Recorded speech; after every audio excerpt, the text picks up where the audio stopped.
Чужой, но ставший мне близким человек поднялся, протянул большую, твердую, как дерево, руку.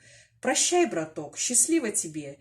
И тебе счастливо добраться до Кошар. Благодарствую! Эй, сынок, пойдем к лодке!»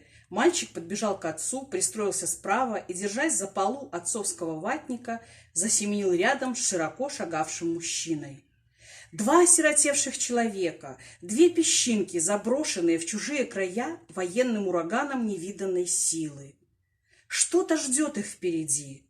И хотелось бы думать, что этот русский человек, человек несгибаемой воли, выдержит, и около отцовского плеча вырастет тот, который, повзрослев, сможет все вытерпеть, все преодолеть на своем пути, если к этому позовет его Родина.